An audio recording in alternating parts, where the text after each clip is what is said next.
TDP దాడులపై మాజీ ముఖ్యమంత్రి వైఎస్ఆర్సీపీ అధినేత వైఎస్ జగన్ ట్వీట్ చేశారు. రాష్ట్రంలో రాక్షస పాలన సాగుతోందని, లా అండ్ ఆర్డర్ ఎక్కడా కనిపించడం లేదన్నారు. ప్రజల ప్రాణాలకు రక్షణ లేకుండా పోయిందన్నారు. వైఎస్ఆర్సీపీ శ్రేణులను అణగదొక్కాలనే దాడులు చేస్తున్నారని వైఎస్ జగన్ ట్వీట్ చేశారు.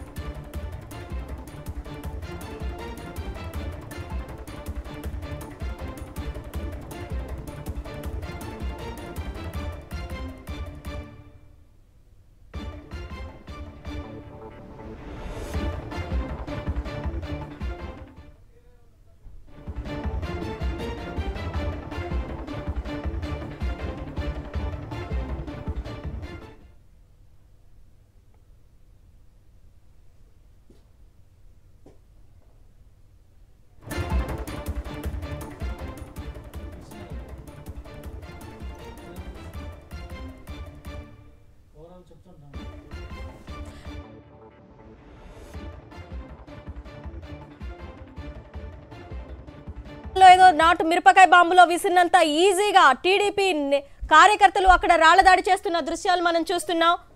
అయినా కూడా పోలీసులు చోద్యం చూస్తూ ఉన్నారే తప్ప రాళ్లదాడిని అరికట్టే ప్రయత్నం చేయలేదు. ఈ దాడిలో మిథున్ రెడ్డి లక్ష్యంగా 200 మంది ఒక్కసారిగా దూసుకొచ్చినట్టుగా తెలుస్తోంది. మనకి పుంగనూరు, చిత్తూరు జిల్లాలో జరిగిన దాడికి సంబంధించిన దృశ్యాలు మనం చూస్తున్నాం.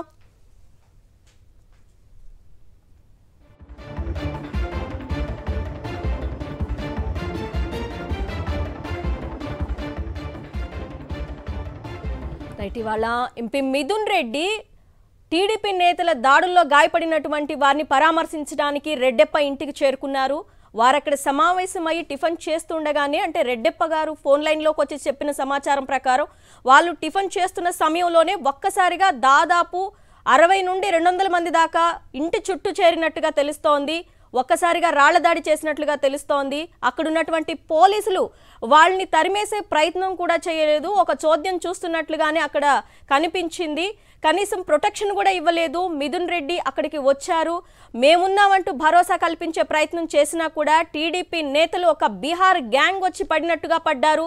మొత్తం మనకి అక్కడ విజువల్స్ లో కూడా కనిపిస్తోంది. పెద్ద పెద్ద కర్రలు, చైర్లు రాళ్ల దాడి చేస్తున్న దృశ్యాలు అక్కడ ఉన్నటువంటి స్థానికుల్ని భయభ్రాంతులకు గురి చేస్తున్నాయి. అంటే ఈ ఘటన ద్వారా వైఎస్ఆర్సీపీ నేతలు, కార్యకర్తలకి ఒక భయాందోళనకు గురి చేసే ప్రయత్నం చేస్తున్నారు. టీడీపీ నేతలు ఒక రెడ్ బుక్ రాజ్యాంగాన్ని అమలు చేస్తున్నారని చాలా క్లియర్ గా తెలిసిపోతోంది.